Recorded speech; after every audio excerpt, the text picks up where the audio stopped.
Hello students, अमेलगमेशनचे जेव्हाही तुम्ही question solve कराल त्या क्वेश्चनमध्ये नेहमी तुम्हाला जी सुरुवात करावी लागते, क्वेश्चनची सुरुवात जी असते ती तुमची परचेस कन्सिडरेशन पासून असते. म्हणजे तुम्हाला सर्वात आधी क्वेश्चनमध्ये तुम्हाला परचेस कन्सिडरेशन कॅल्क्युलेट करावा लागतो आणि त्यानंतर तुमच्या क्वेश्चनमध्ये काय विचारलेले आहे, म्हणजे लेजर अकाउंट विचारले आहेत ओल्ड कंपनीच्या बुक्समध्ये की जनरलाइज एंट्रीज विचारले आहेत दोन्ही कंपनीच्या बुक्समध्ये.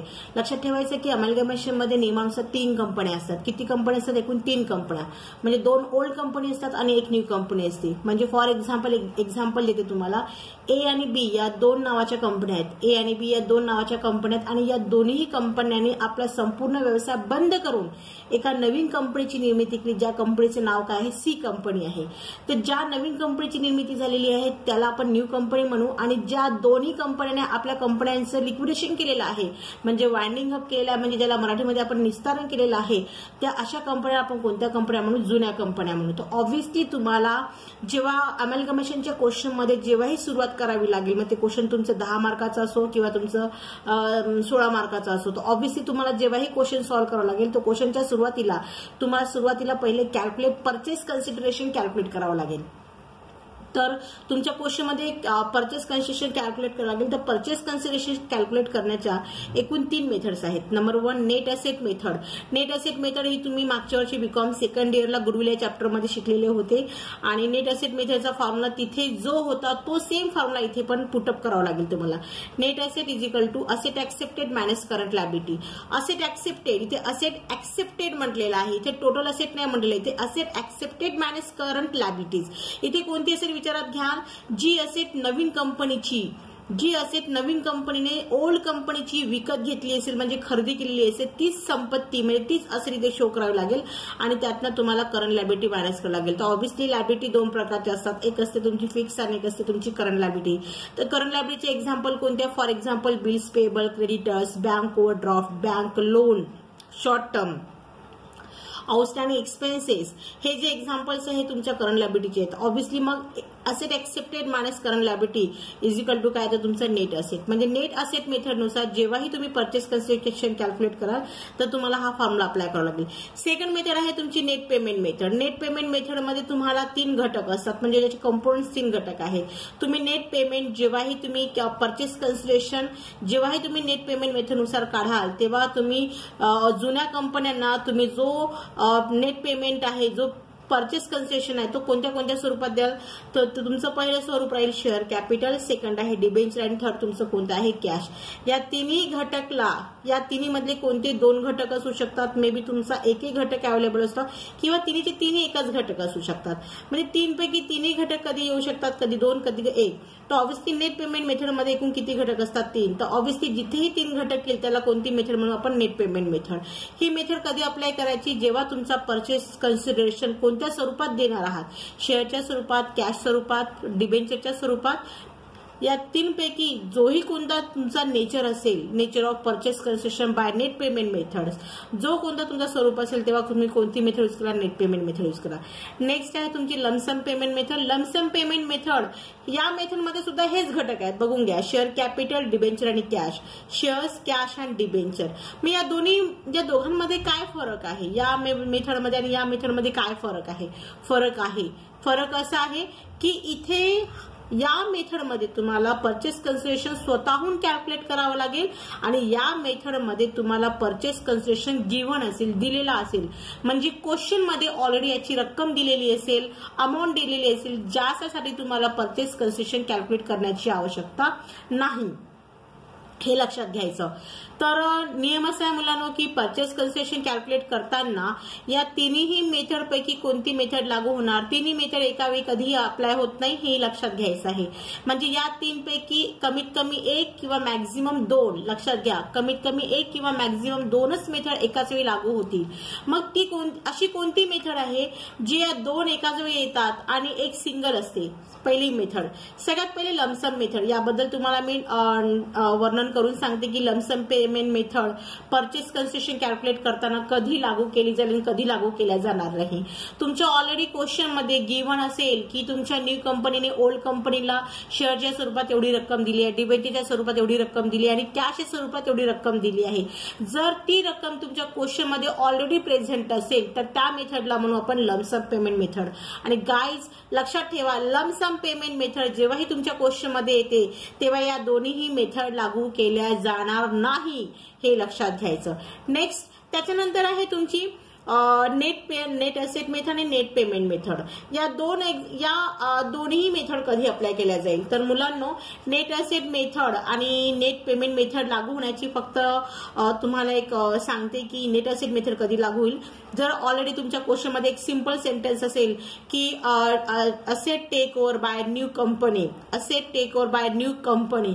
जेव्हा असे सेंटेन्स असेल तर लक्षात घ्यायचं की नवीन कंपनीने ओल्ड कंपनीची असेट टेक ओव्हर केलेली आहे आणि लायबिलिटी सुद्धा काय केली, ऍक्सेप्ट केलेली आहे.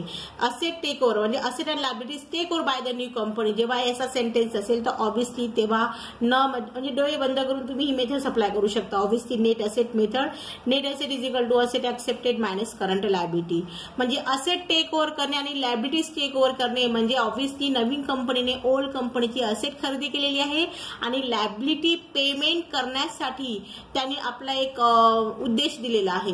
तर असेट इथे कोणती ऍक्सेप्टेड कराल, जी असेट त्यांनी खरेदी केली असेल तीच असेट तुम्ही इथे शो कराल आणि त्यातनं करंट लायबिलिटी काय कराल तुम्ही मायनस कराल. तर ही मेथड लागल्यानंतर प्रश्न असा उठतो की पीसी तुम्ही परचेस कन्सिडरेशन तर कॅल्क्युलेट केला, पण तो परचेस कन्सिडरेशन तुम्हाला कोणत्या ना कोणत्या तरी स्वरूपात नवीन कंपनीकडनं जुन्या कंपन्यांना द्यावा लागतो. ऑब्व्हियसली जर तुमच्या क्वेश्चन मध्ये काही उल्लेख दिला नसेल की तुम्ही परचेस कन्सिडरेशन कॅल्क्युलेट केलेला आहे नेट असेट मेथडनुसार, मला आलेला परचेस कन्सिडरेशन कोणत्या स्वरूपात जुन्या कंपन्यांना दिला जाईल, जर याचा उल्लेख कुठे दिला नसेल तर नियम एक लक्षात ठेवायचा की दिलेला नवीन कंपनी नेहमी जुन्या कंपन्यांना जो कोणताही परचेस कन्सिडरेशन देईल तो कोणत्या स्वरूपात देईल, ऑलवेज तुमच्या शेअर कॅपिटलच्या स्वरूपात. म्हणजे जो काही फॉर एक्झाम्पल तुमची टोटल असेट आहे 10 लाख, टोटल असेट आहे 10 लाख आणि करंट लायबिलिटी किती आहे तुमची 9 लाख. तर 10 लाखातनं तुम्ही 9 लाख मायनस कराल तर ऑब्व्हियसली तुमचं नेट असेट किती 1 लाख. आता हा 1 लाख जो देणार आहे तो कोण देणार आहे, न्यू कंपनी देणार आहे ओल्ड कंपन्यांना. पण कोणत्या स्वरूपात देणार आहे, जेव्हा कोणताही उल्लेख नसेल तर मी काय सांगितलं, तो परचेस कन्सेशन नेहमी न्यू कंपनी ओल्ड कंपन्यांना कोणत्या स्वरूपात देते, शेअर कॅपिटलच्या स्वरूपात. डिबेंचरच्या उदाहरणात चेक करायचे की डिबेंचर बद्दल काही इन्फॉर्मेशन दिली आहे का, दिली असेल तर ती इन्फॉर्मेशन विचारत घ्यायची. पण जर क्वेश्चन मध्ये डिबेंचर दिले नसेल तर अमाऊंट इथे 0 दाखवायची आणि कॅश बद्दल काही उल्लेख दिला नसेल तर ती पण रक्कम इथे काय दाखवायची, 0 दाखवायची. म्हणजे तुमचा टोटल अमाऊंट इथे किती होईल, 10 लाखातनं तुम्ही 9 लाख मायनस केले तर ऑब्व्हियसली तुमची अमाऊंट किती येईल 1 लाख. म्हणजे नेट असेट मेथडनुसार येणारा जो पीसी आहे तो पण तुमचा 1 लाख राहील आणि नेट पेमेंट मेथडनुसार दिलेली रक्कम जी शेअर कॅपिटलच्या स्वरूपात आहे ती सुद्धा तुमची किती राहील, 1 लाख राहील. सर तर हे मला सांगायचं होतं की ऑलवेज लक्षात ठेवायचं की नेट असेट मेथड सोबत नेहमी नेट पेमेंट मेथडच लागू होईल. या दोन्हीही मेथड एकाच वेळी लागू होतात, पण या दोघांसोबत ही मेथड कधीही लागू केल्या जाणार नाही.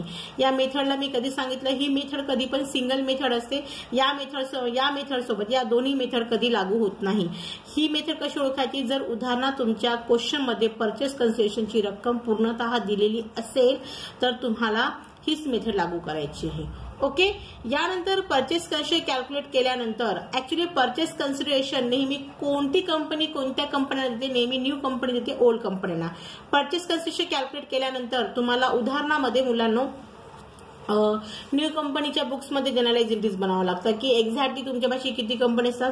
लक्षात ठेवायचं अमेरिकन मध्ये नियमानुसार किती कंपनी असतात, एकूण 3 कंपन्या असतात. 2 ओल्ड कंपनी असते आणि 1 न्यू कंपनी असते. फॉर एक्झाम्पल मी तुम्हाला सांगितलं ए आणि बी या तुमच्या 2 ओल्ड कंपनी आहेत आणि सी नावाची तुमची कोणती कंपनी आहे, न्यू कंपनी आहे.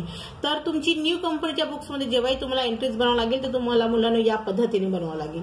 तर न्यू कंपनीच्या बुक्समध्ये तुम्हाला एंट्रीज बनावं लागेल by Sunrise asset account, by goodwill account, to current liability account, to vendor company account, to capital reserve account. तर ही एंट्री याच्यानंतर सेकंड एंट्री ही आहे बाय वेंडर कंपनी अकाउंट. इथे वेंडरचा मिनिंग होतो जुनी कंपनी, ज्याला आपण ओल्ड कंपनी म्हणून. याला तुम्ही लिक्विडेटर कंपनी म्हणू शकता, याला तुम्ही वेंडर कंपनी म्हणू शकता, किंवा याला तुम्ही ओल्ड कंपनी अकाउंटही म्हणू शकता. ठीक आहे. तर जुन्या कंपन्यांना 3 नावाने ओळखलं जातं, वेंडर, ओल्ड किंवा लिक्विडेटर. सो नेक्स्ट आहे to share capital account, to cash account and to debenture account. मुलांना हे लक्षात घ्यायचं की सुरुवातीला मी ही जी तुम्हाला एंट्रीज देऊन दिली आहे, नंबर 1 आणि नंबर 2, ही जी एंट्रीज आहे नंबर 1 आणि नंबर 2, ऑब्व्हियसली तुम्हाला बघा तुमच्या क्वेश्चनमध्ये 2 कंपन्या जुन्या कंपन्या आहेत.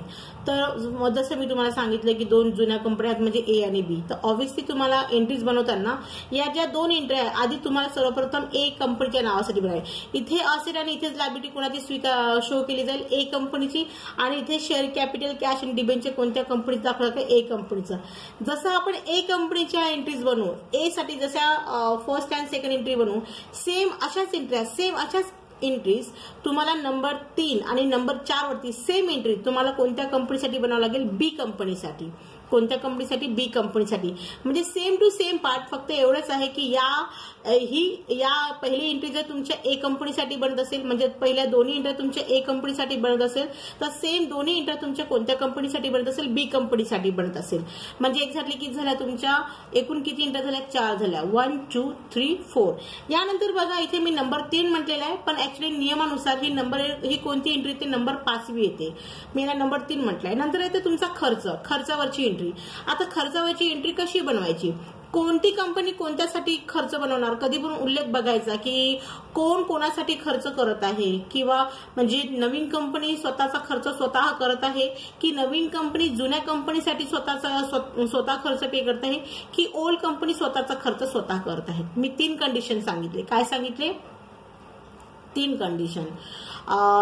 ओल्ड कंपनी स्वतःचा खर्च स्वतः करत आहे, ही पहिली कंडिशन, ही चेक करायची. सेकंड कंडिशन, न्यू कंपनी स्वतःचा खर्च स्वतः करत आहे का, सेकंड कंडिशन. किंवा तिसरी कंडिशन अशी आहे की नवीन कंपनी ओल्ड कंपनीचा खर्च करत आहेत का. या 3 कंडिशन असेल तर 3 कंडिशन नुसार तुम्हाला एंट्रीज बनावं लागेल. एक्झॅक्टली याच्यामध्ये काय आहे. आता हा जो खर्चाची ही जी खर्चाची एंट्री बनवली आहे, ही मी कोणाच्या बुक्समध्ये बनवलेली आहे, न्यू कंपनीच्या बुक्समध्ये. म्हणजे नियमाप्रमाणे हा खर्च कोण पे करताय, न्यू कंपनी करताय ओल्ड कंपनीसाठी. तर जेव्हाही न्यू कंपनी ओल्ड कंपनीसाठी खर्च करत असेल तर त्या खर्चावरती एंट्री अशी बनेल. तर तुम्हाला हे माहितीच आहे कसं बनवायचं आहे आणि का बनवायचं आहे. खर्चावरची एंट्री तुम्ही 11 कॉमर्स शिकलेला आहात, ऑब्व्हियसली तेव्हापासून आहे. या पद्धतीने बनवावं लागेल. ओके.